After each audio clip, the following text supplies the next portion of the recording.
नमस्ते विद्यार्थियों, डॉक्टर कीर्ति की हिंदी की दुनिया में आपका स्वागत है। आज मैं आपके लिए कक्षा 12वीं हिंदी युवक भारती इसका लेसन नंबर 14 पल्लवन यह लेकर आई हूँ।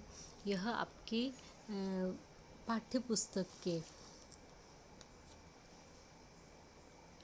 व्यावहारिक हिंदी इस भाग में दिया हुआ है। हम आज इसमें पल्लवन किसे कहते हैं, पल्लवन क्या होता है और पल्लवन किस बारे में, मतलब पल्लवन के बारे में हम यहाँ पर देखेंगे और इसको अच्छे से समझेंगे। तो आइए हम पल्लवन को शुरू कर देते हैं। पल्लवन शुरू करने से पहले हम देखते हैं इसे लिखा किसने है। तो इसे लिखा है डॉक्टर दयानंद तिवारी जी ने। इसके लेखक है डॉक्टर दयानंद तिवारी जी। लेखक का परिचय देखते हैं। डॉक्टर दयानंद तिवारी जी का जन्म 1 अक्टूबर 1962 को महाराष्ट्र में जिला रायगढ़ के खोपोली गांव में हुआ। आप सफल अध्यापक होने के साथ साथ समाजशास्त्री तथा प्रतिबद्ध साहित्यकार के रूप में भी चर्चित है। विविध विषयों पर किए जाने वाले गहन चिंतन के फलस्वरूप आप आकाशवाणी और दूरदर्शन के राष्ट्रीय चैनलों पर आयोजित परिचर्चाओं में सम्मिलित होते रहे हैं। महाविद्यालयीन समस्याओं के प्रति आप निरंतर जागरूक रहते हैं।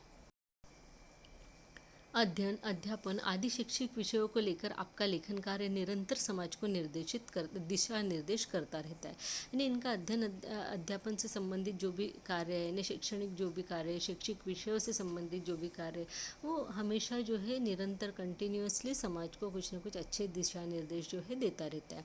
आपने विभिन्न राष्ट्रीय तथा अंतर्राष्ट्रीय संगोष्ठियों में समसामयिक विषयों पर मंतव्य रखा है। यानी समसामयिक उस समय पर चल रहे विषयों के ऊपर उन्होंने अपने विचार रखे हैं। आपकी भाषा अत्यंत संप्रेषणीय और प्रभाव उत्पादक है। इनकी भाषा इतनी सरल और सहज है कि वो सहजे लोगों के पास लोगों को समझ में आ जाती है और बड़ी प्रभावशाली है। इनकी प्रमुख कृतियों को हम देखते हैं कि प्रमुख कृतियों में साहित्य का समाजशास्त्र, समकालीन हिंदी कहानी, विविध विमर्श, चित्रा मुद्गल के कथा साहित्य का समाजशास्त्र, हिंदी व्याकरण और हिंदी कहानी के विविध आयाम आदि है। एकांकी के रूप में हम देखते हैं इनके कि हिंदी साहित्य में एकांकी का विशिष्ट स्थान है। एकांकी को सरल भाषा में नाटक का लघु रूप कहा जा सकता है। जीवन के किसी एक अंश या प्रसंग को एक ही अंक में प्रभावशाली ढंग से मंच पर प्रस्तुत करना एक एकांकी की विशेषता होती है। अब जैसे हम देख रहे हैं यहाँ पर कि जो एकांकी है वो एक बहुत महत्वपूर्ण हिस्सा है हमारे हिंदी साहित्य का, और इसके अंदर जो एकांकी होती है वो एकदम सरल नाटक के रूप में प्रस्तुत की जाती है। एक नाटक का बहुत छोटा सा रूप होता है। इसमें किसी भी उपन्यास है या कोई कहानी है या किसी के जीवन का कोई एक छोटा सा प्रसंग लेकर उसके ऊपर जो है प्रभावशाली ढंग से मंच के ऊपर प्रस्तुति की जाती है। यानी एक घटना को लेकर या एक ही प्रसंग को लेकर, है ना।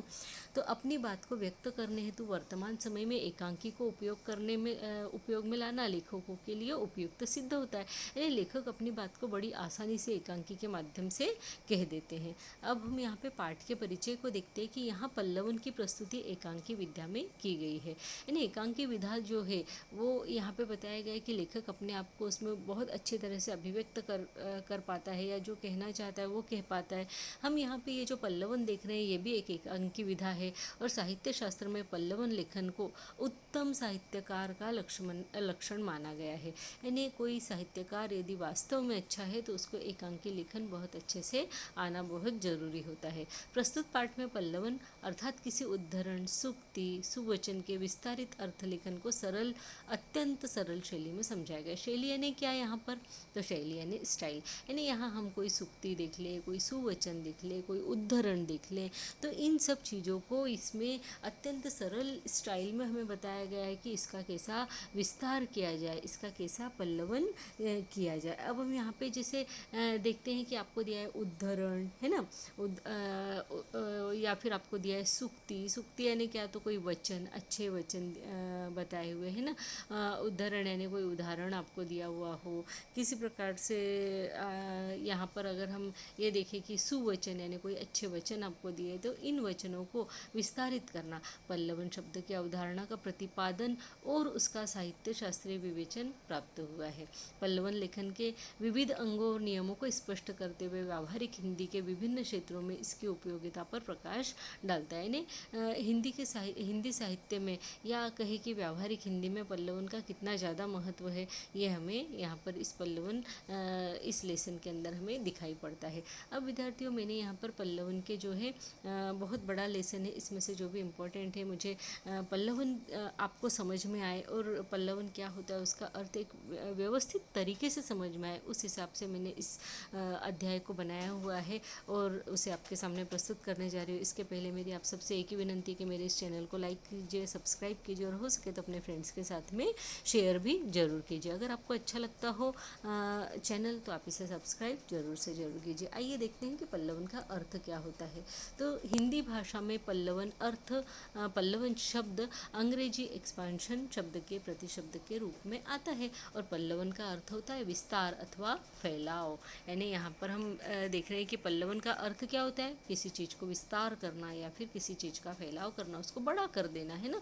यह संक्षेपण का विरुद्धार्थी शब्द है। यानी संक्षेपण क्या होता है, किसी चीज़ को छोटा कर देना, और पल्लवन होता है किसी चीज़ को बड़ा कर देना। तो यहाँ पर आपको समझ में आया कि पल्लवन का अगर विरुद्धार्थी शब्द आया तो क्या होता है, पल्लवन का विरुद्धार्थी होता है संक्षेपण और संक्षेपण का विरुद्धार्थी होता है पल्लवन। तो जब किसी शब्द, सुक्ति, उद्धरण, लोकोक्ति, गद्य, काव्य पंक्ति आदि का अर्थ स्पष्ट करने के लिए उसका किसी दृष्टांत, उदाहरणों अथवा काल्पनिक उड़ानों द्वारा 200 से 300 शब्दों में विस्तार किया जाता है तो उसे पल्लवन कहा जाता है। यानी यहाँ पर हम ये भी देखते हैं कि चाहे वो गद्य की पंक्तियाँ हों, चाहे वह काव्य की पंक्तियाँ हों, या कोई आपको किसी तरह का कोई वचन दिए हुए हों, या कोई लोकोक्ति कहावतें दी हुई हों, सुक्ति यानी कहावतें, लोकोक्ति यानी ये भी कहावतें होती हैं ना, ये सब चीज़ें अगर आपको दी हुई हो तो इसको अगर 200 से 300 शब्दों में विस्तार किया जाना है तो फिर उसे हम पल्लवन कहते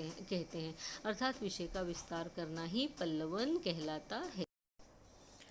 पल्लवन में भाव विस्तार के साथ साथ चिंतन का भी महत्वपूर्ण स्थान होता है। यानी चिंतन करना, विचार करना, इसका महत्वपूर्ण स्थान जो है पल्लवन के अंतर्गत होता है। क्योंकि हम देखते हैं कि पल्लवन क्या है, तो विस्तार करना। विस्तार करने के लिए क्या करना है, हमें चिंतन करना है, उसके ऊपर विचार करना है, सोचना है, उसके बाद में हमें उसका पल्लवन करना है। संसार के जितने महान चिंतक, साहित्यिक, विचारक है, उनके गहन चिंतन के क्षणों में जिन विचारों और अनुभूतियों का जन्म होता है उसमें सूत्रात्मक आ जाती है। यानी यहाँ पे हम ये कह रहे हैं कि जितने भी महान लेखक हुए हैं, साहित्यकार हुए हैं, विचारक हुए हैं, ये सब क्या करते हैं, गहन चिंतन करते हैं। और गहन चिंतन के उन क्षणों में, उन पलों में जो विचार उनके अंदर जन्म लेते हैं, जो अनुभूतियाँ उनके अंदर जन्म लेती हैं, उसमें सूत्रात्मकता आ जाती है। यानी फिर वो उसको लिखते हैं, उसमें सूत्रात्मकता आ जाती है। तो सरसरी दृष्टि से पढ़ने पर उसका सामान्य अर्थ ही समझ में आता है। यानी जब हम उन लाइनों को पढ़ते हैं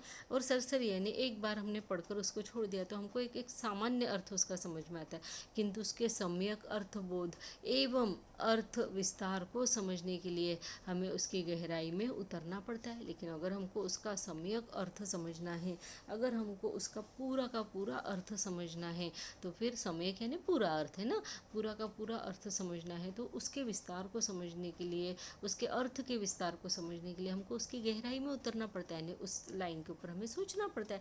जैसे जैसे हम उस गंभीर या कठिन भाव वाले वाक्य खंड, वाक्य या वाक्य समूह में गोता लगाते हैं, वैसे वैसे हम उसके मर्म स्पर्शी अर्थात गहरे भाव को समझने लगते हैं। यानी यहाँ पे बताया कि जो चीज़ हम एक बार पढ़ते हैं तो हमें कुछ अलग रूप में दिखाई देती है, जब हम दूसरी बार उसको पढ़ते हैं तो उसका थोड़ा और गहरा रूप हमें समझ में आता है, गहरा अर्थ हमें समझ में आता है। लेकिन जितना जितना हम उसके बारे में सोचते जाते हैं, जितना उसके बारे में उसके भावों में हम गहराई में गोता लगाते चले जाते हैं, तो वैसे वैसे हम उसके गहरे भाव को को समझने लगते हैं। अर्थात छोटे से छोटे वाक्यों या वाक्य खंडों में बंद विचारों को खोल देना, फैला देना, विस्तृत कर देना ही पल्लवन कहलाता है। यानी हम यहाँ क्या कह रहे हैं, हमको छोटी सी लाइन दी हुई है। जैसे अगर मैं आपको एग्जाम्पल के लिए कहूँ कि दहेज एक अभिशाप, तो दहेज एक अभिशाप, इसमें क्या समझ में आया, छोटी सी लाइन है ना, दहेज एक अभिशाप। लेकिन इसमें हमें समझ में आ रहा है अभिशाप यानी क्या, फिर दहेज क्यों अभिशाप है, तो यहाँ पर उसको हमको फैला देना है, यानी उसको बड़ा कर देना है। तो उसको हम बड़े रूप में किस तरीके से लिखेंगे, तो यहाँ कहने का मतलब वही है कि छोटे छोटे वाक्यों या वाक्य खंडों में बंद विचारों को खोल देना, यानी उस वाक्य खंड में उस अभिशाप में क्या छुपा हुआ है, उस दहेज शब्द में क्या छुपा हुआ है, इन चीज़ों को खोल देना, इनको फैला देना, इनके बारे में बड़े से बड़ा लिख देना, विस्तृत कर देना ही पल्लवन कहलाता है। तो फिर हम यहाँ पे देखते हैं दूसरा क्वेश्चन इस तरीके से बन जाता है कि निबंध एवं पल्लवन में क्या अंतर है, क्योंकि निबंध में भी तो हमको एक छोटा सा निबंध, अब ये दहेज एक अभिशाप, ये इसके ऊपर निबंध ही तो लिखने के लिए आते हैं। तो अगर निबंध को भी तो हम विस्तारित करते हैं, उन शब्दों को पढ़ने के बाद हमको उनको विस्तारित करते हैं, उनको एक बड़े रूप में लिखते हैं। तो इनमें क्या अंतर है निबंध में और पल्लवन में, तो निबंध में किसी एक विचार को विस्तार से लिखने के लिए कल्पना, प्रतिभा, विलक्षण बौद्धिक शक्ति और मौलिकता का आधार लिया जाता है। यानी जब हम निबंध को विचार से विस्तार के साथ में लिखते हैं तो उसके लिए इमेजिनेशन पावर लगती है, उसके लिए हमें विलक्षण बौद्धिक शक्ति लगती है, ओरिजिनलिटी, उसकी मौलिकता का आधार हम लेते हैं। और उसके साथ साथ में हम देखते हैं कि पल्लवन में भी विषय का विस्तार तो होता ही है, परंतु यह विस्तार एक निश्चित सीमा तक होता है, या कहें कि एक निश्चित सीमा के अंतर्गत ही होता है। जो शब्द दिए हुए रहते हैं हम उन शब्दों के अर्थ के बाहर नहीं जा सकते, ऐसा हम इसमें कह सकते हैं। तो पल्लवन का महत्व केवल शिक्षा तथा साहित्य में ही नहीं है, बल्कि उत्कृष्ट वक्ता, पत्रकार, नेता, प्रोफेसर, वकील आदि पदों को प्राप्त करने के लिए पल्लवन की कला से अवगत होना बहुत ज़्यादा आवश्यक है। तो यहाँ पे हम समझ सकते हैं कि ये जो जितने भी पद हैं इन सबको जो है पल्लवन आना चाहिए, अर्थात भाषा का विस्तार करना आना चाहिए। यानी अगर वो वक्ता है यानी भाषण देने वाला, पत्रकार है जो आप समझते ही हैं, उसके अलावा नेता आपको पता ही है, प्रोफेसर आपको पता है, वकील आपको पता है, इन सब लोगों का काम क्या होता है कि किसी भी विषय का विस्तार करना, शब्दों को बढ़ा चढ़ाकर बताना। बढ़ा चढ़ाकर बताने का यहाँ अर्थ झूठे अर्थ बताना ये नहीं होता है ना, तो किसी भी बात को विस्तारित करके बताना, ये सब इनका काम होता है। यहाँ प्रोफेसर और वकील इन दोनों के बीच में यहाँ पर कॉमा लगा लीजिएगा, यहाँ पर कॉमा लगाने का रह गया है ना, इस तरीके से, ठीक है। आगे हम देखते हैं पाठ पर आधारित। अब यहाँ पर पाठ पर आधारित में आपको आपके बुक में मतलब टेक्स्ट बुक में जो है, आपके टेक्स्ट बुक का पेज नंबर, एक मिनट में आपको बताती हूँ, पेज नंबर 84, पेज नंबर 84 पर पाठ पर आधारित इसमें क्वेश्चन दिया हुआ है, पहला, पल्लवन की प्रक्रिया पर प्रकाश डालिए। अब हम देखते हैं कि पल्लवन की प्रक्रिया पर प्रकाश डालने के लिए इसके आंसर में हम क्या लिख सकते हैं। तो पल्लवन की प्रक्रिया के निम्नलिखित 3 चरण होते हैं, यानी इसमें 3 चरण में हम जो है पल्लवन की प्रक्रिया को देख सकते हैं। तो उसमें पहला होता है पल्लवन के लिए विषय को भली भांति पढ़ना, यानी जो विषय हमें दिया है 2 शब्दों का हो, 3 शब्दों का हो, 4 शब्दों का हो, है ना, तो पल्लवन के लिए जो विषय दिया है उसको भली भांति पढ़ना, यानी खूब अच्छे से उसको पढ़ लेना, उसके भाव को समझना, यानी उसके अंदर निहित भाव, यानी वो शब्द हमसे क्या कहना चाहते हैं या हमें उनको देखने के बाद में क्या भाव समझ में आते हैं उसके, ये हमें आ जाना चाहिए। उसके बाद में उस पर ध्यान केंद्रित करना, यानी हमें उन शब्दों को देखने के बाद में उसका जो भी अर्थ हमें समझ में आया हो उसके ऊपर हम कंसंट्रेट करें, अच्छे से ध्यान से उसको देखें, उसको समझें, और अर्थ स्पष्ट होने पर एक बार फिर से विचार करना।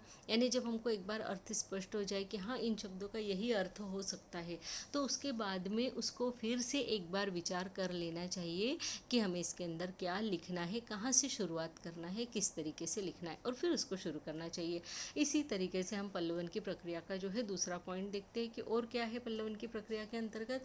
तो विषय की संक्षिप्त रूपरेखा बनाना। रूपरेखा यानी क्या, तो आउटलाइन बना लेना किसी चीज़ की, है ना। तो हमें यहाँ पर पता पड़ता है कि भाई जब हम किसी विषय को देख रहे हैं, हमको उसके बारे में लिखना है, तो हम उसकी एक आउटलाइन बना लें, यानी उसके पॉइंट्स लिख के हम रख लें, और पॉइंट्स लिखने के बाद में हम उसको डिटेल करते चले जाएंगे। तो विषय की संक्षिप्त रूपरेखा बना ली, उसके बाद में उसके पक्ष विपक्ष के बारे में सोचना, यानी अब हमने जो पॉइंट बना लिए हैं उनके हम पक्ष में भी सोचे, उनके हम विपक्ष में भी सोचे। जैसे डिबेट कंपटीशन होता है ना, एक व्यक्ति एक ही चीज़ के पक्ष में बोलता है और दूसरा उसी चीज़ के विपक्ष में बोलता है, तो यहाँ पे हम जो चीज़ लिख रहे हैं उसका हमें पक्ष भी देखना है, उसका हमें जो है विपक्ष भी देखना है, फिर उसके बारे में सोचना है, और सोचने के बाद में क्या करना है, जो विपक्षी तर्क है उनको तो हमें हटाना ही है, पर उनको हटाने के लिए अर्थात उनको काटने हेतु तर्क संगत विचार करना, यानी उन विचारों को, विपक्षी जो तर्क है हमारे, उनको हटाने के लिए हमें तर्क संगत विचार करना है, लॉजिकल पॉइंट से हमें उन विपक्षी तर्कों को जो है काटना है।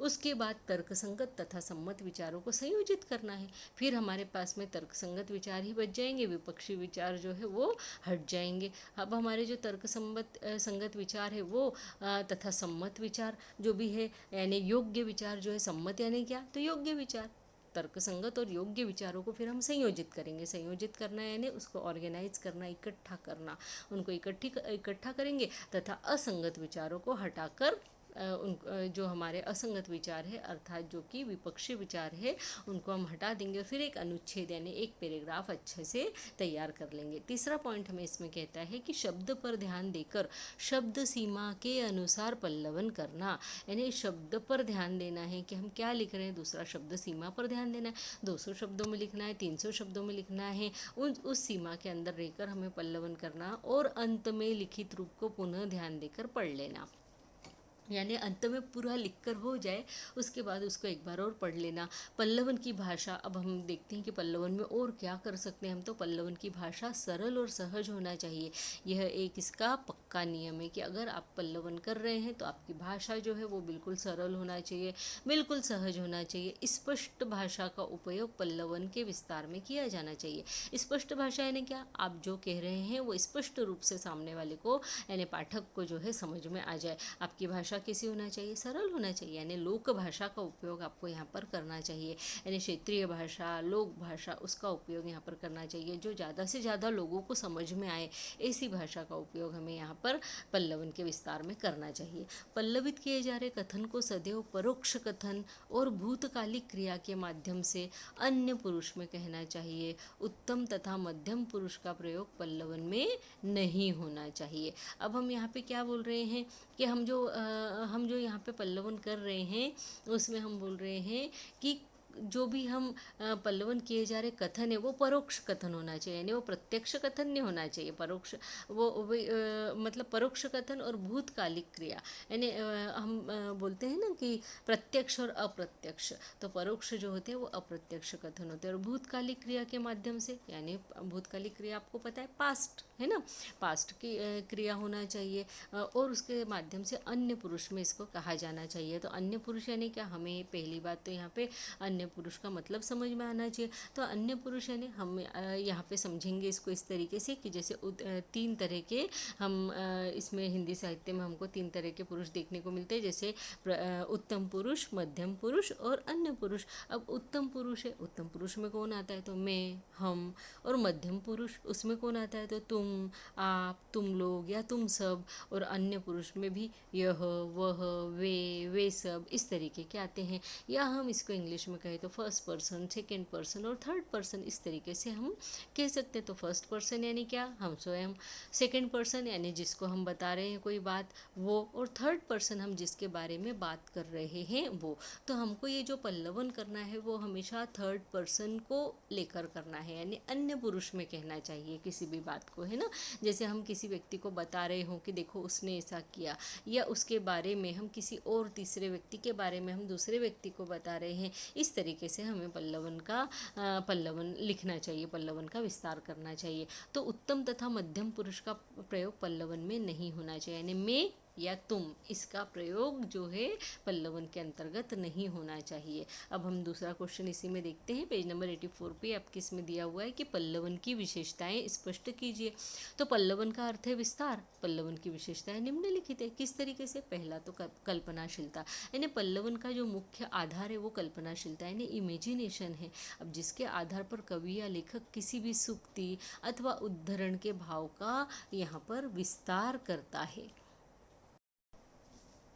यानी यहाँ पर हम लोग देखते हैं कि कवि क्या करता है, जो भी दी हुई पंक्तियाँ होती है, यानी सूक्ति यानी क्या, तो जो भी दी हुई पंक्तियाँ हैं, जो भी दिए हुए शब्द हैं, है ना, तो हम जो कथन है उसको हम सुवचन बोल सकते हैं। इस तरीके के जो भी सुवचन दिए जाते हैं या कोई कथन दिए जाते हैं या पद्य की कोई लाइन हमें छोटी सी दे दी जाती है जिसका कोई सुंदर सा अर्थ निकलता हो, या उद्धरण के भाव का विस्तार, किसी भी सूक्ति अथवा उद्धरण के भाव का विस्तार करता है, परंतु यह विस्तार एक निश्चित सीमा के अंदर ही किया जाता है। तो जब लेखक यहाँ हम बोल रहे हैं कि इसका तो मुख्य आधार ही जो है कल्पनाशीलता है, यानी आपका इमेजिनेशन ही इसका मुख्य आधार है। आप क्या इमेजिन करते हैं किसी भी लाइन के बारे में, किसी भी कहावत के बारे में, और वो जो भाव आपके अंदर आते हैं वही आपके इस सूक्ति को या इन लाइनों को जो है विस्तारित करते हैं, बड़ा करते हैं। परंतु यह जो विस्तार है, ये जो फैलाव है, ये एक निश्चित सीमा के अंदर ही किया जाता है, यानी कुछ शब्द सीमा इसकी होती है, 200 शब्द 300 शब्द के अंतर्गत ही किया जाता है, और विषय से बाहर नहीं भटका जाता। दूसरा हमें इसमें पॉइंट है कि मौलिकता, तो पल्लवन जो है मौलिक होना चाहिए, अर्थात वह स्वयं के होने चाहिए। मौलिक यानी क्या, तो ओरिजिनल होना चाहिए। तो ओरिजिनल यानी स्वयं के, खुद के बनाए हुए होना चाहिए, उसमें किसी की नकल नहीं होना चाहिए। यानी आपको जो भी सूक्तियाँ दी है, कहावतें दी है, कथन दिए हैं, तो उसके अंदर जो भी आप लिख रहे हैं आपका ओरिजिनल लिखा हुआ वो चीज़ होना चाहिए। उसके बाद में सृजनात्मकता, यानी कि पल्लवन में लेखक अपना स्वयं का कुछ नया रचता है।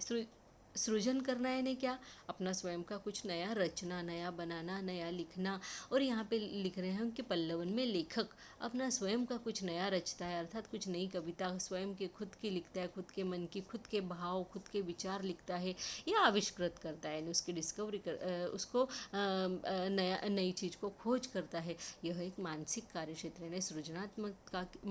सृजनात्मकता यानी किसी चीज़ की रचना करना, किसी चीज़ को बनाना, ये एक मानसिक कार्य क्षेत्र है, यानी दिमागी काम है ना। बिना सोचे बिना विचारे ये कार्य, सृजनात्मकता के कार्य किए जा सकते हैं क्या? नहीं किए जा सकते। तो लेखक का जो कार्य है वो मानसिक कार्य क्षेत्र है, अर्थात वो अपने दिमाग से काम लेता है, अपनी बुद्धि से काम लेता है, सोच विचार से काम लेता है, और उसके बाद में वो मानसिक मेहनत करके और सृजनात्मक कार्य करता है, किसी कविता को रचता है या कोई रचनात्मक कार्य वो करता है। इससे लेखक या कवि को रचनात्मक अवसर एवं संतोष दोनों मिलते हैं। जब वो इस तरीके का कार्य करता है, जब कोई नया आविष्कार करता है, कुछ नई चीज़ वो लिखता है, नई चीज़ की रचना करता है, तो उससे उसको लिखने का अवसर तो मिलता ही है, साथ ही साथ उसको सेटिस्फेक्शन भी मिलता है। संतोष यानी सेटिस्फेक्शन। हम देखते हैं 4th पॉइंट यहाँ पर कि प्रवाहमयता। तो पल्लवन कैसा होना चाहिए? प्रवाहमय होना चाहिए, यानी बहता हुआ होना चाहिए, एक के बाद एक कंटिन्यूशन में उसके अंदर विचार बहना चाहिए, ये यहाँ पर कहने का मतलब है। और वो विचार जो है वो कहीं पे भी बीच में भटकना नहीं चाहिए उसमें, यानी आप जिस लाइन से जिस विषय पर जा रहे हैं, जिस विषय के बारे में लिख रहे हैं, आपको उसमें बहाव में लिखना है, एक के बाद एक आपको उसके अंदर पॉइंट डालते जाना है, पर वो पॉइंट किसी दूसरे विषय से संबंधित नहीं होना चाहिए, नहीं तो बीच में आपका जो है पल्लवन वो अवरुद्ध हो जाएगा। तो उसकी रचना का प्रवाह बीच बीच में अवरुद्ध न हो, उसमें कहीं कोई हर्डल्स न आए, और वह पाठक तक बिना किसी रुकावट के पहुंच जाए,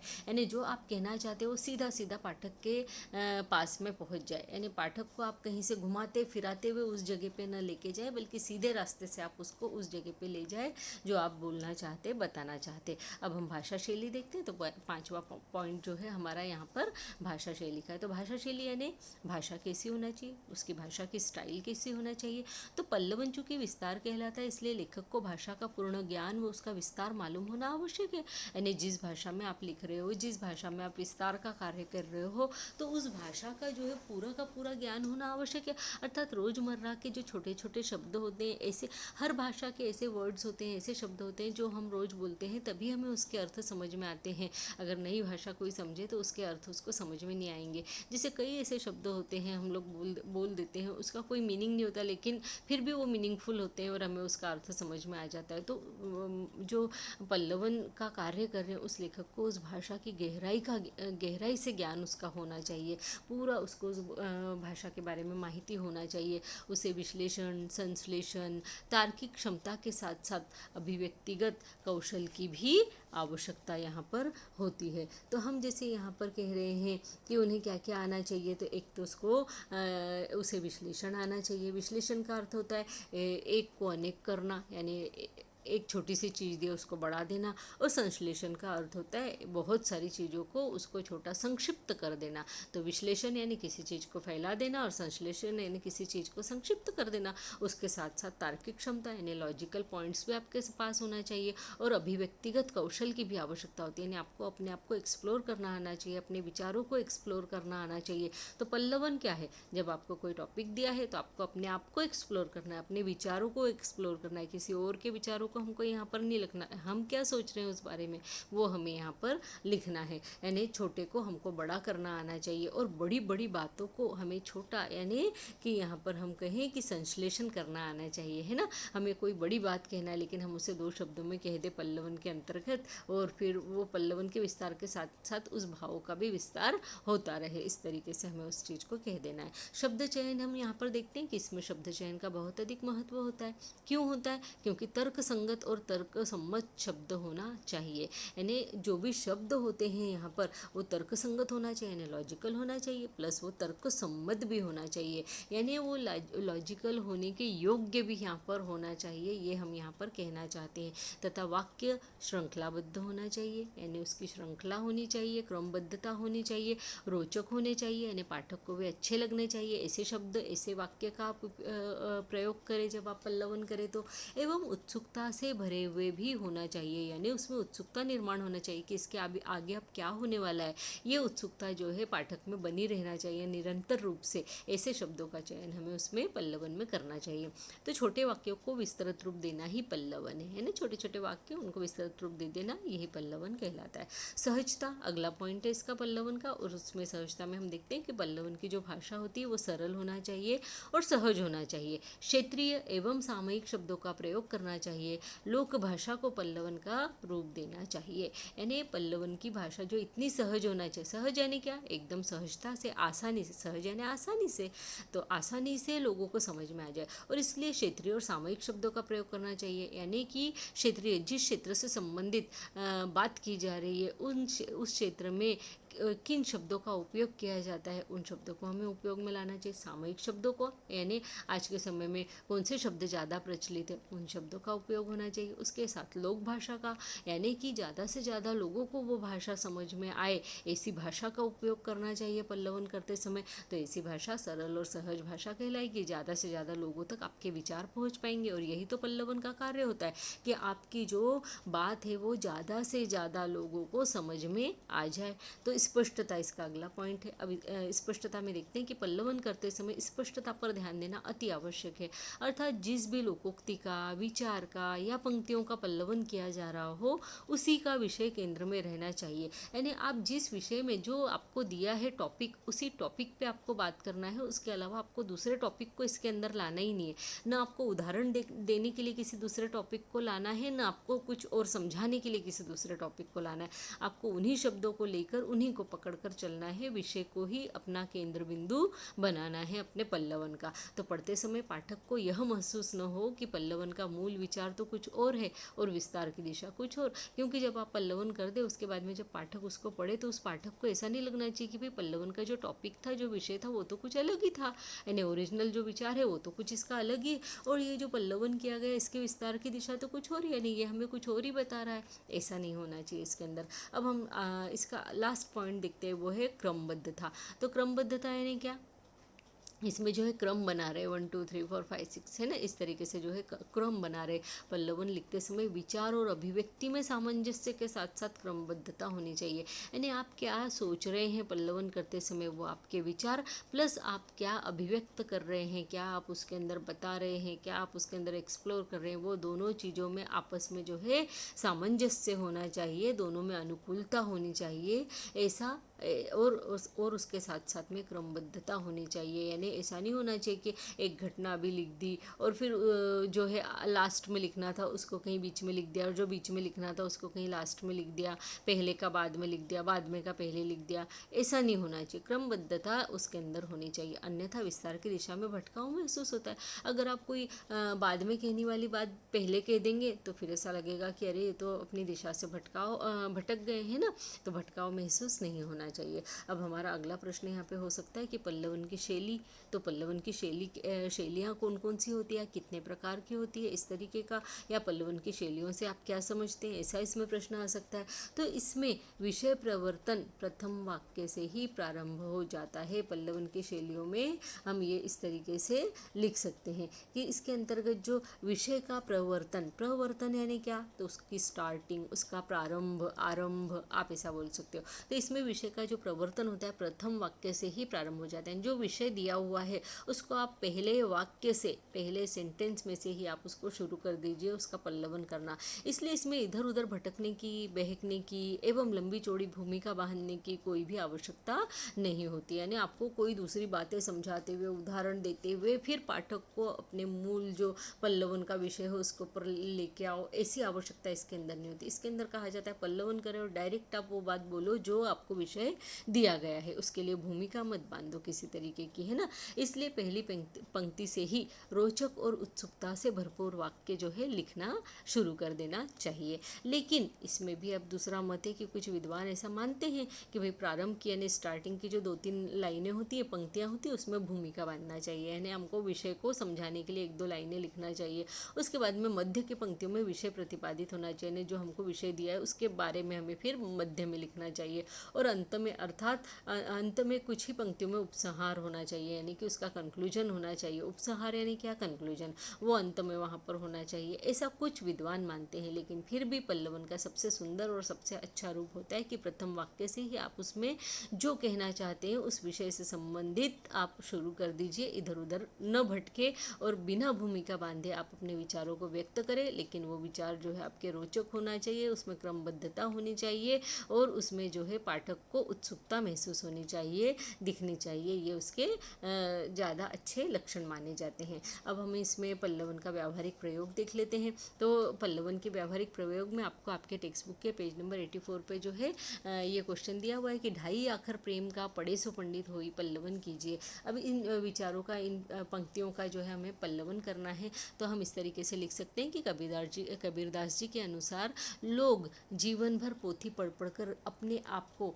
ज्ञानी होने का दम्भ भरते हैं। यानी वो समझते हैं कि हमने खूब पोथियाँ पढ़ ली तो हम खूब ज्ञानी हो गए, परंतु जब तक ईश्वर के प्रेम रूपी भक्ति में न डूबा जाए तब तक वह ज्ञानी नहीं कहलाता। लेकिन व्यक्ति जब तक ईश्वर के प्रेम में, यानी ईश्वर की भक्ति में, यहाँ ईश्वर के प्रेम यानी क्या, तो ईश्वर का प्रेम यानी ईश्वर की भक्ति, हम उसकी भक्ति में जब तक नहीं डूब जाए तब तक ज्ञानी नहीं कहलाते। जिसने प्रेम के ढाई अक्षर को पढ़ लिया हो, अर्थात जिसने ईश्वर से साक्षात्कार कर लिया हो, या जिसको इस ईश्वर का साक्षात्कार हो गया हो, जो ईश्वर के प्रेम में डुबकी लगा रहा हो, यानी प्रेम रूपी भक्ति में डुबकी लगा रहा हो, वही सच्चे अर्थों में ज्ञानी है। क्योंकि एक बार ईश्वर का साक्षात्कार हो जाए तो उसके बाद में जो है बड़ी से बड़ी चीज़ बड़ी आसान लगने लगती है। यानी जो व्यक्ति ईश्वर को समझ ले, ईश्वर की भक्ति में लीन हो जाए, बड़े बड़े वेदों के ज्ञाता भी उसके आगे निरक्षर हो जाते हैं। क्योंकि वो सारे बड़े बड़े जो वेद उपनिषद है वो उसको बड़े अच्छे से समझ में, उसका मर्म उसको समझ में आ जाता है, उसका जो सच्चा अर्थ है वो उस व्यक्ति को समझ में आ जाता है। तो यहाँ पे बोल रहे हैं कि बड़े बड़े वेदों के ज्ञाता भी उसके आगे निरक्षर है, अज्ञानी है। वास्तविक ज्ञान तो मनुष्य को तब प्राप्त होता है जब उसे ईश्वर का साक्षात्कार हो जाता है। यानी सही ज्ञान वह है जब आपको ईश्वर का साक्षात्कार प्राप्त हो जाए। यही कारण है कि कई अनपढ़ निरक्षर संत भी भगवान के दर्शन पाकर इतने ज्ञानी हो गए कि वेद उपनिषद और गीता के सार बिना पढ़े ही बताने लग गए। क्योंकि जब भगवान की भक्ति में डूबा जाए और भगवान के अलावा जब कुछ सूझे ही ना, तो व्यक्ति के हाथ से कभी भी गलत कोई कर्म होते ही नहीं है। और जब गलत कोई कार्य नहीं होंगे उसके हाथ से सारे भलाई के, सारे अच्छे ही कार्य होंगे। तो वेद उपनिषद गीता ये सब क्या है, तो ये अच्छे बातें बताने वाली चीज़ें हैं। तो इसका तो ज्ञान उन्हें बिना पढ़े ही आ जाता है। कबीर के अनुसार प्रेम का अर्थ परमात्मा की भक्ति है ना। यहाँ पर वो जो बोल रही है ना कि ढाई आखर प्रेम का पढ़े सो पंडित हो, तो कबीर के अनुसार प्रेम का अर्थ जो है परमात्मा की भक्ति, अर्थात प्रेम जो ढाई अक्षर का जो शब्द है, अगर इसको हम ईश्वर भक्ति के रूप में समझ ले तो हमें सब कुछ समझ में आ जाए, वो व्यक्ति पंडित कहलाए, है ना। आगे देखते हैं, हमें दूसरा टॉपिक दिया हुआ है, लालच का फल बुरा होता है, उक्ति का पल्लवन कीजिए। अब हम यहाँ पे देखते हैं इसको हम किस तरीके से लिखेंगे कि मनुष्य के जीवन में लालसाओं का एक अटूट सिलसिला चलता ही रहता है। यानी मनुष्य की जो इच्छाएं वो कभी मरती ही नहीं है, मरने तक मनुष्य की कोई ना कोई इच्छा बनी ही रहती है, उसे कुछ ना कुछ चाहिए ही रहता है। सब कुछ प्राप्त होने के बाद भी कुछ और प्राप्त करने के माया जाल से मनुष्य मृत्यु तक मुक्त नहीं हो पाता। यानी उसको सब कुछ मिल जाए ना तो भी उसके मन में कुछ ना कुछ बना ही रहता है कि नहीं मुझे ये चाहिए, ये तो रह गया, वो तो रह गया। अफसोस तो इस बात का है कि आज भी जीवन के हर क्षेत्र में इन लालची लोगों के आधुनिक रूप ढूंढने के लिए ज़्यादा परिश्रम करने की आवश्यकता नहीं है। यानी हमारे आसपास इतने लालची लोग की भरमार है, इतने लालची लोग भरे पड़े हैं कि हमें उनको ढूंढने के लिए कोई मेहनत करने की आवश्यकता नहीं, हमें यूं ही दिख जाएंगे। इस लालच के चक्कर में पड़कर मनुष्य कई बार अपनी मानवता तक को ताक पर रख देता है। यानी मनुष्य का जो व्यवहार होता है, मिलजुल कर रहना, मनुष्य के समान व्यवहार करना, तो ये सब चीज़ें उसके अंदर से दूर हो जाती है और मानवता को ही वो ताक पर रख देता है। अब लालच चाहे रिश्तों में हो या दोस्ती में, यहाँ पर हमने ये दोस्ती में यहाँ पर लिखा हुआ है ना, तो लालच चाहे रिश्तों में हो या दोस्ती में, उसका अंजाम बुरा ही होता है। यानी लालच आप कहीं भी कर लो, किसी भी क्षेत्र में, चाहे वो रिश्ते नाते हो, चाहे वो दोस्ती हो, चाहे वो आपका बिजनेस हो, चाहे और कोई चीज़ हो, लेकिन उसमें उसका जो अंजाम होता है लालच का, यानी लालच का जो अंत होता है वो बुरा ही होता है। और इसके चलते मनुष्य अपने संबंधों, रिश्ते नातों को सबके साथ हमेशा हमेशा के लिए बिगाड़ लेता है। ज़्यादा से ज़्यादा पाने की इच्छा को जब मनुष्य मार नहीं सकता, यानी जब मनुष्य अपने मन को नहीं मार सकता, तब यहीं से उसकी बर्बादी की कहानी शुरू हो जाती है। इसलिए कहा जाता है कि मन पर काबू रखना, मन को कंट्रोल में रखना बहुत ज़्यादा ज़रूरी होता है, क्योंकि अगर हम मन की सुनने लग जाए, मन को अगर कंट्रोल में न रखें, तो यहाँ से बर्बादी शुरू हो ही जाती है। किसी भी चीज़ की अति तो बुरी ही होती है। बुरे कार्य करते वक्त उससे प्राप्त होने वाली सुविधाएं या सुख या आनंद जो भी है सभी को अच्छे लगते हैं, परंतु इस प्रकार प्राप्त किया हुआ सुख चिरंतर काल के लिए नहीं होता है, यानी बहुत लंबे समय के लिए नहीं होता। आप अगर कोई गलत काम करने के बाद में उस गलत काम को करके अगर सुख को प्राप्त कर रहे हैं, तो वो सुख जो है लंबे समय तक के लिए नहीं रहता है, क्योंकि ऐसा सुख लंबे समय टिक ही नहीं सकता, क्योंकि वो बुराई की आधारशिला के ऊपर खड़ा है ना। वो हर ऐसी चीज़ पर लालच के ऊपर खड़ा है, तो वो टिक ही नहीं सकता। अर्थात लालच का फल अंत में मनुष्य को कहीं का भी नहीं रखता, वो कहीं का नहीं रह जाता, न घर का न घाट का। और ऐसे मनुष्य पर दुनिया भी दया नहीं दिखाती, क्योंकि भाई जैसे कर्म करें वैसे भुगती है, इस तरीके से। तो अगर असली सुख और समाधान चाहिए हो तो लालच की इस भट्टी को अभी ठंडा करना चाहिए, यानी लालच को हमारे अंदर से जो है मिटा देना चाहिए, हमारे मन को। अर्थात यहाँ कहने का मतलब है कि हमारे मन को हमें काबू में रखना सीखना चाहिए, और जहाँ भी हमें लालच दिखाई दे उन चीज़ों से अपने आप को परे रखे, दूर रखे, है ना। उसके बाद में हम देखते हैं आपके बुक में, यानी आपके टेक्स्ट बुक में जो है यहाँ पर कुछ पल्लवन के लिए जो है कुछ पंक्तियाँ दी हुई है, तो देखते हैं हम यहाँ पर उस हिसाब से उसको करते हैं। जो पहला आपको टॉपिक दिया है कि नर हो न निराश करो मन को, है ना। ये वाला टॉपिक दिया है यहाँ पे कि नर हो न निराश करो मन को, है ना। तो हम देखते हैं इसमें पल्लवन क्या कर सकते हैं। आपके बुक में जो दिया है हम उसी को रीड कर रहे हैं, उसी को समझ रहे हैं कि नर हो। अब हम पहले हमने देखा है कि पल्लवन की क्या विशेषताएं हैं, पल्लवन करते समय हमें क्या ध्यान रखना चाहिए। तो पहले हमें उन शब्दों को पढ़ना चाहिए, जैसे नर हो न निराश करो मन को। पहली बार में हमें क्या समझ में आया, फिर उसको थोड़ा ध्यान से हम और देखें, उसको समझने की कोशिश करें, 3-4 बार उसको पढ़ लें। उसके बाद में हमें उसका क्या मीनिंग समझ में आता है। नर हो यानी मनुष्य हो, न निराश करो मन को, यानी अपने मन को निराश मत करो। निराश करना यानी क्या, तो दुखी करना, अप्रसन्न करना, डिप्रेस करना, ये सारे इसके मीनिंग हो जाते हैं। तो भाई तुम अगर मनुष्य हो तो अपने मन को तुम निराश मत करो। अब हम इसको कैसे विस्तारित कर सकते हैं, किस तरीके से इसका पल्लवन कर सकते हैं। हमको ये चीज़ तो अच्छे से समझ में आ गई कि नर हो तो न निराश करो मन को। तो हम यहाँ देखते हैं कि यह सार्वभौमिक सत्य है। सार्वभौमिक सत्य है ना, पूरी तरीके से सत्य है, चारों तरफ सत्य है, सभी जानते हैं कि ये सत्य है, सार्वभौमिक सत्य है कि मनुष्य संसार का सबसे अधिक गुणवान और बुद्धि संपन्न प्राणी है ना। मनुष्य ने भगवान ने, ईश्वर ने सिर्फ मनुष्य को ही जो है बुद्धि दी, अच्छे भले की, अच्छे बुरे की समझ, दुख सुख की समझ, धूप छाँव की समझ करने की जो शक्ति है वो सिर्फ जो है मनुष्य को ही मिली है। तो वह अपनी अद्भुत बुद्धि एवं अपने कौशल के बल पर इस संसार में महान से महान कार्य कर अपने साहस और सामर्थ्य का परिचय दे चुका है ना। अपनी बुद्धि का उपयोग करके उसने कई ऐसे कार्य किए जिससे वो बता चुका है कि वो कितना साहसी है, वो कितना सामर्थ्यवान है, कितना समर्थ है किसी कार्य को करने में, है ना। शांति, सद्भाव और समानता की स्थापना के लिए वो प्रयासरत रहा। इन सदैव मनुष्य ने सोचा है, समझा है कि शांति बनाए रखे, सद्भावना, सब लोगों के साथ में भेदभाव न किया जाए, सबके साथ में एक जैसा रहा जाए, समानता रखी जाए। इन सब के पीछे उसका आंतरिक मानसिक बल ही तो था। यानी मनुष्य का जो मानसिक बल है वो उसके अंदर था, जो उसको बता रहा था कि आपको क्या करना चाहिए, शांति से, सद्भाव से और समानता के साथ में रहना चाहिए। चूँकि मनुष्य विधाता की सर्वोत्कृष्ट एवं सर्वाधिक गुण संपन्न कृति है। यानी यहाँ हम बोल रहे हैं कि मनुष्य जो है वो सबसे अच्छी कृति है। ईश्वर ने जो सबसे अच्छी चीज़ बनाई है वो क्या है, तो मनुष्य है। अतः उसे अपने जीवन में कभी निराश नहीं होना चाहिए। यह तो मनुष्य का जीवन ही, जहाँ उसके जीवन में सुख है वहाँ दुख भी है, लाभ है तो हानि भी है, और सफलताएं हैं तो असफलताएं भी है। यानी कहने का मतलब ये है कि मनुष्य जीवन में हम अगर आए हैं तो ये सारी चीज़ें लगी ही रहेंगी।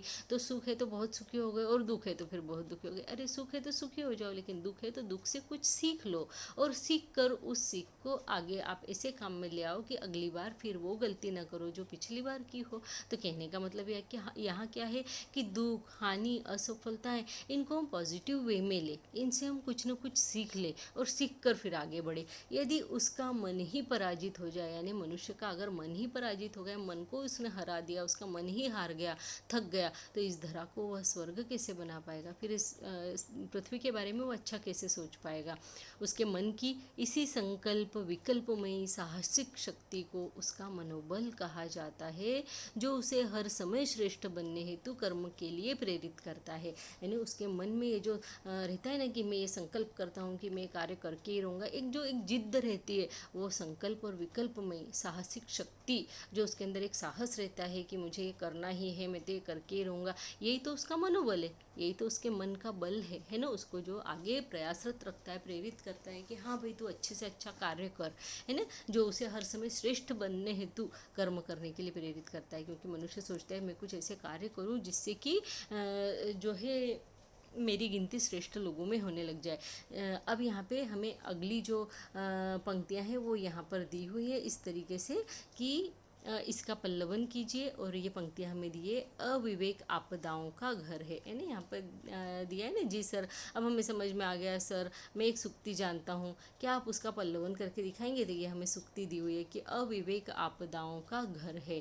अब इसको पल्लवन कैसा किया गया इस चीज़ का, कि विवेक, बुद्धि और ज्ञान मानव की बौद्धिक संपदा है। यानी मनुष्य के पास में जो संपदा है, उसका जो धन है, सबसे बड़ा धन उसका क्या है, तो उसकी विवेक, यानी सोचने समझने की उसकी शक्ति, उसकी बुद्धि, यानी बुद्धि के बल पर वो क्या कर सकता है, और ज्ञान, यानी अगर उसके पास ज्ञान है तो विवेक और बुद्धि के साथ में, उसके सहारे के साथ में वो उससे क्या क्या कर सकता है, ये उसका सबसे बड़ा धन है। मानव जब कोई निर्णय लेता है तो उसे सद असदकारिणी बुद्धि की आवश्यकता होती है। यानी जब वो कोई निर्णय लेता है तो उसको एक अच्छी बुद्धि की, सर्वश्रेष्ठ बुद्धि की आवश्यकता होती है। विचार शून्य किए गए कार्य सदैव कष्टदायक होते हैं। यानी अगर बिना सोचे समझे कोई कार्य कर लो तो उसका जो फल है वो कष्टदायक ही होता है। मानव की सफलता के पीछे उसका विवेक कार्य करता है, यानी उसकी सोच समझ कार्य करता है ना। विवेक यानी उसकी समझ कार्य करती है उसके पीछे। हमें सोच विचार करके ही कोई कार्य करना चाहिए। बिना विचारे किया गया कार्य पश्चाताप का कारण बन जाता है। अगर बिना सोचे समझे आपने कोई कार्य कर लिया तो आप भविष्य में निश्चित रूप से जो है पछताने करने वाले हैं इस चीज़ को लिख कर रख लीजिए। तो यहाँ पर हम कह रहे हैं कि बिना सोचे समझे कोई कार्य नहीं करना चाहिए, इसलिए हमें जो भी करना है उसका मनन करें, चिंतन करें, यानी जो भी कार्य करना है शुरू करने के पहले सोच ले, उसके बारे में, उसके अच्छे बुरे के बारे में, पक्ष के बारे में, विपक्ष के बारे में सोच ले, फिर विपक्ष को हम हटा दें और फिर उसके पक्ष के ऊपर विचार करके उस राह पर चले। तो जो भी कहे उसे सोच समझकर विवेक की कसौटी पर कसकर ही कहे, यानी जो भी आप बोल रहे हैं, लिख रहे हैं, बता रहे हैं, समझा रहे हैं, विस्तारित कर रहे हैं, उसको पहले अपने बुद्धि की कसौटी पर, सोच समझ की कसौटी पर पहले कस ले, उसका टेस्ट ले ले। कसौटी करना यानी टेस्ट लेना, उसका पहले टेस्ट ले लो, क्योंकि जीवन का आनंद जो है विवेक से चलने में ही है। अगर आप सोच समझ के चले तो उसी में आपका जीवन का आनंद है। बिना सोचे समझे चलेंगे तो जीवन जो है नर्क बनने में देर नहीं लगेगी, है ना। तो अविवेकी मूर्खतापूर्ण कार्य करता हुआ अपने जीवन को स्वयं आपत्तियों से भर लेता है। ये यहाँ पे हमें इम्पोर्टेंट रूप से ध्यान रखना है कि विवेक, हमें टॉपिक ही दिया है, अविवेक आपदाओं का घर है, यानी कि अविवेकी व्यक्ति जो अपनी समझ से कार्य नहीं लेता, मूर्ख होता है, ऐसा मूर्खतापूर्ण कार्य करता है कि वो अपने जीवन को खुद ही आपत्तियों से यानी कठिनाइयों से, मुश्किलों से भर लेता है। अगला हम देखते हैं यहाँ पर अगला हमें एक और टॉपिक दिया हुआ है। यहाँ एक जो लड़की है वो बोल रही है कि सर मैं भी एक पंक्ति बताती हूँ, कृपया उसका भी पल्लवन कीजिए। और हमें वो टॉपिक दिया है कि सेवा तीर्थ से बढ़कर है ना, सेवा तीर्थ से बढ़कर है। इसको हम कैसे पल्लवित कर सकते हैं, तो ये हमें यहाँ पर ये पंक्तियाँ दी हुई है, इसमें है हम लिख सकते हैं, यानी आपके बुक में जो इसका पल्लवन किया है सुंदर तरीके से किया हुआ देखते हैं। सेवा परमो धर्म है, सेवा परमो धर्म यानी सबसे बड़ा धर्म, सबसे उच्च धर्म है ना, सेवा परमो धर्म है। इस भावना को कौन नहीं स्वीकारता, यानी सभी लोग जानते हैं कि दूसरों की सेवा करना ये इससे बड़ा कोई धर्म हो ही नहीं सकता।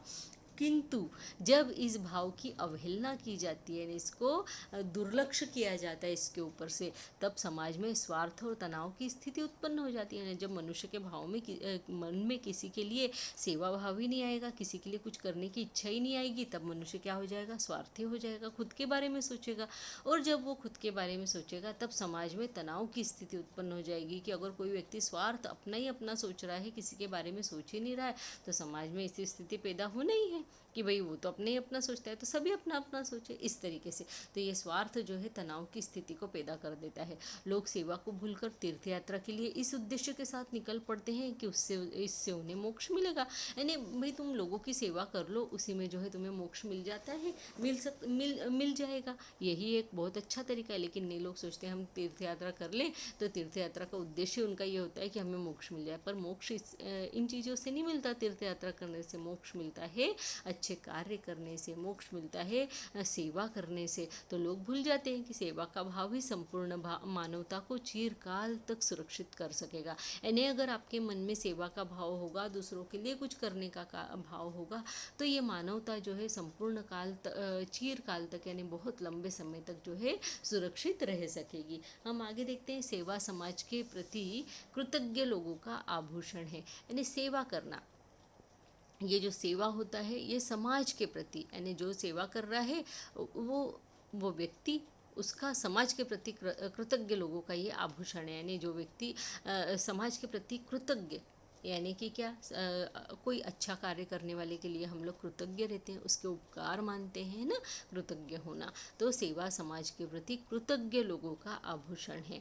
ऐसे लोगों का आभूषण है जो कि कृतज्ञ हैं, जो दूसरों जो हमारे लिए किसी ने अच्छा किया है उसके अच्छाई को समझते हैं और उसके प्रति सम्मान की भावना रखते हैं। मानव सेवा एवं प्राणी मात्र की सेवा संपूर्ण तीर्थ यात्राओं का फल देने वाली होती है। यानी यहाँ हमें बोला गया है कि सिर्फ तीर्थ यात्रा करने से जो है कोई फल नहीं मिल जाते, कोई मोक्ष नहीं मिल जाता, लेकिन अगर कोई ऐसा व्यक्ति है जिसको हमारी सेवा की आवश्यकता है, जिसको हमारी मदद की आवश्यकता है, अगर हम उसकी मदद कर दें, उसकी सेवा कर दें, तो यहीं पर हमें सारे फल प्राप्त हो जाते हैं। सेवा के पात्र हमारे आसपास ही मिल जाते हैं, यानी अगर हम सेवा करना चाहे तो हमें जो है हमारे आसपास ही ऐसे लोग मिल जाएंगे जिनकी हम सेवा कर सकते हैं। तीर्थ यात्रा का फल कब मिलेगा, क्या होगा, लेकिन सेवा विद्या फलदामिनी है। यानी कहते हैं कि अगर तीर्थ यात्रा करेंगे तो पता नहीं उसका फल कब मिलेगा, उसका फल कैसा होगा, क्या होगा, पता नहीं है। लेकिन अगर आप किसी व्यक्ति की प्रत्यक्ष रूप से सेवा कर रहे हो तो उसका सत्फल्यदामिनी है, यानी वो सेवा जो है उसका अच्छा फल आपको मिलना ही मिलना है, वो आपको आंखों से तब के तब दिख जाएगा। सो सेवा करे सो मेवा पावे, एंड जो सेवा करेगा उसको मेवा मिलेगा, उसके साथ अच्छा होगा।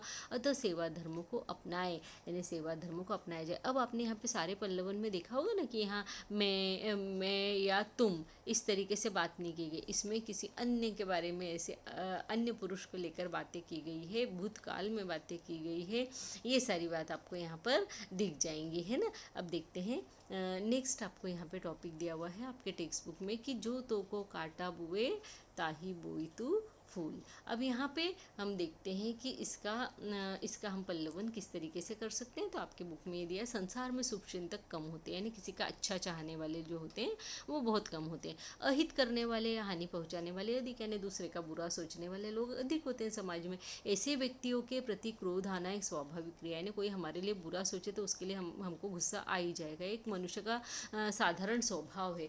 तो साधारण व्यक्ति यही करते हैं, यानी गुस्सा कर लेते हैं ऐसी बातों पर।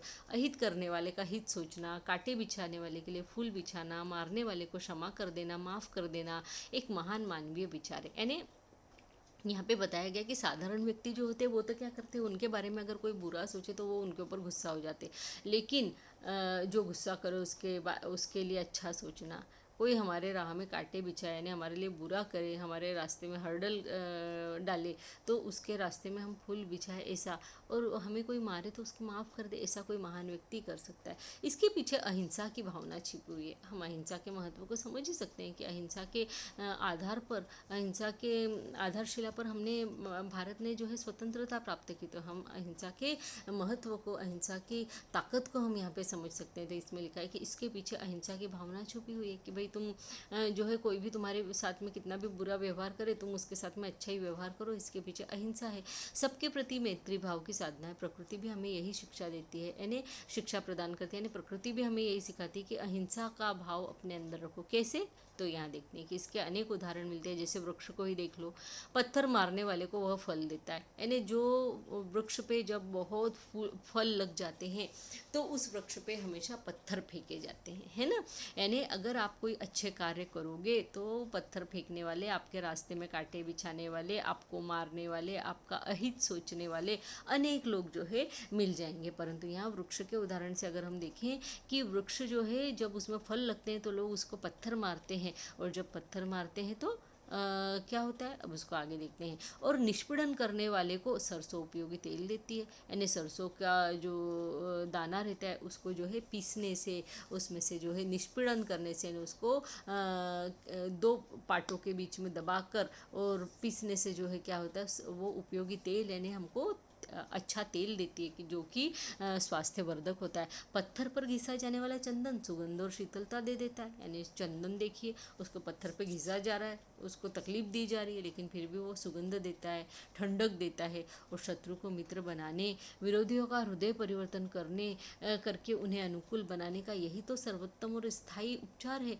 कि हम उत्पीड़क को क्षमा कर दें। और यहाँ पे वही कहा गया कि अगर आपको शत्रु को मित्र बनाना है, आपके दुश्मन को आपका मित्र बनाना है, आपके जो विरोधी है उनको आपको अपने पक्ष में लेकर आना है, उनका हृदय परिवर्तन करवाना है, तो फिर यही सर्वोत्तम स्थायी उपचार है कि आप उसको क्षमा कर दो, माफ़ कर दो। यानी जिस प्रकार से जो झाड़ है वो अगर फल लग जाए और उसको कोई पत्थर मारता है तो वो और झुक जाता है, और जो है अपने पत्थर मारने वालों को जो है फल प्रदान करता है। यानी जब वो पत्थर मारते हैं तो अपने फल उनको टपका देता है, उनको दे देता है खाने के लिए। तो यहाँ पर ये कहा गया कि जो कोई आपके साथ में बुरा करे तो उसके साथ में अच्छा ही अच्छा करो, जो हमारा अपकार करता है हम उसका भला करें, यानी जो अपकार यानी बुरा करता है तो उसका हम अच्छा करें। उसके मार्ग को निष्कंटक बनाए, यानी बिना कांटों का, उसके रास्ते में कोई कांटे हैं ना तो उसको हटा दें, है ना।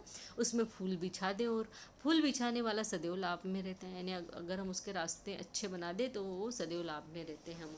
क्यों? क्योंकि कांटा बिछाने वाला स्वयं ही उसमें उलझ कर घायल हो सकता है, यानी अगर उसने कांटे बिछाए हैं तो वही उसमें अटक सकता है, घायल हो सकता है। और महान पुरुषों का भी यही मत है कि अतः हम अपकारी के साथ उपकार करें, यानी महान लोग भी यही कह गए हैं कि कोई हमारे साथ बुरा करे तो भी उसके साथ हमें बुरा नहीं करना चाहिए, बल्कि उसके साथ हमें अच्छा कार्य ही करना चाहिए। तो इसलिए हमें उनका उपकार करना चाहिए अपकारी के साथ में, है ना।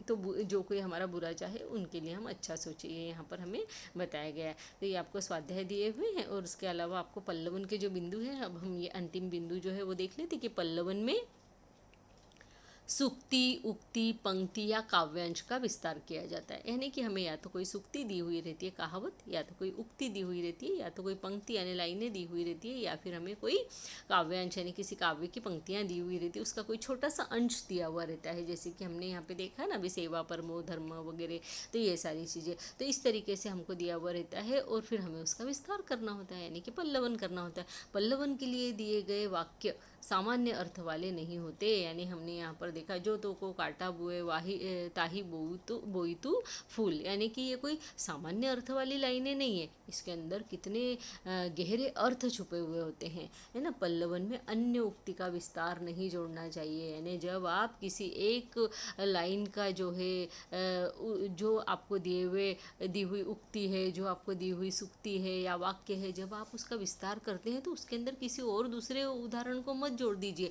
जैसे कि जो तो को काटा बुए ताही बोई तो फूल, उसमें ये नहीं जोड़ दें कि सेवा परमो धर्म है ना। इसलिए जो है तुम्हारे रास्ते में अगर कोई कांटे बिछा रहा है तो तुम उसके रास्ते में फूल बिछा दो, क्योंकि सेवा करना परमो धर्म है, ये नहीं होना चाहिए, है ना। फिर सेवा परमो धर्म ये अलग विषय है और वो कांटे और फूल वाला जो है वो अलग विषय है।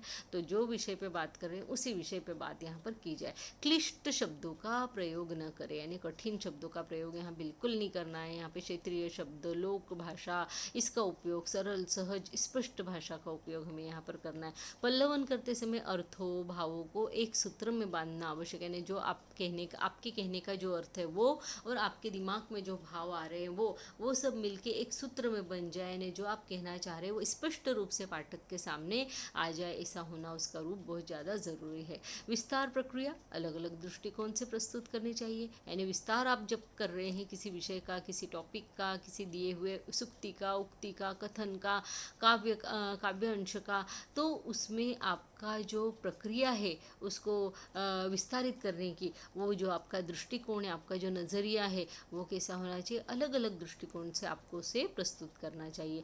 पल्लवन में भावों विचारों को अभिव्यक्त करने का उचित क्रम हो, यानी आपके भाव और आपके विचार को जो आप दिखा रहे हैं, बता रहे हैं, लिख रहे हैं, उसमें क्रमबद्धता होनी चाहिए। जैसा कि मैंने आपको बीच में समझाया कि लास्ट वाला पॉइंट बीच में न लिखे और बीच वाला पॉइंट जो है पहले न लिख दे, इस तरीके से, यानी जो लाइन से एकदम आपके विचार जो है उसमें होना चाहिए।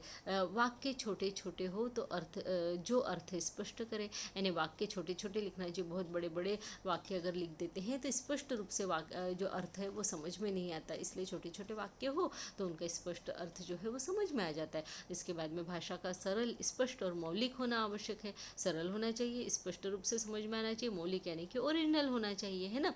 पल्लवन में आलोचना तथा टीका टिप्पणी के लिए स्थान नहीं होता है, यानी आप पल्लवन करते समय किसी का न तो किसी के ऊपर कोई टीका टिप्पणी करे, न किसी की कोई बुराई करे, न किसी के बारे में कुछ लिखें, है ना, कुछ भी बुरा। यहाँ पे टीका टिप्पणी या आलोचना हमें नहीं करना है, बल्कि हमें सिर्फ और सिर्फ उस विषय का जो है विस्तार यहाँ पर करना है।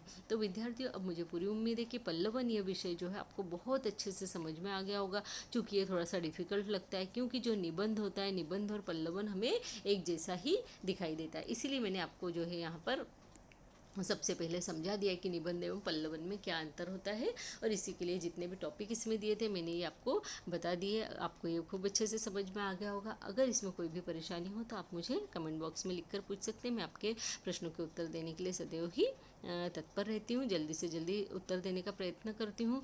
तो मेरे इस चैनल को लाइक कीजिए, सब्सक्राइब कीजिए, हो सके तो अपने फ्रेंड्स के साथ में शेयर भी ज़रूर कीजिए। मेरे इस चैनल को देखने के बाद में ऐसे ही आगे मत बढ़ जाइए, प्लीज़ इसे सब्सक्राइब ज़रूर से ज़रूर कीजिए और मिल बांट कर पढ़िए, क्योंकि मिल बांट कर पढ़ने से ज्ञान बढ़ता है, कभी भी कम नहीं होता। इस बात को हमेशा ध्यान में रखिए। और लॉकडाउन के समय में घर में बैठ के और आराम से आप पढ़ते रहिए, मैं आपको सारा मटेरियल जो है प्रोवाइड करवाती रह रही हूँ। इसी के साथ में धन्यवाद, नमस्ते।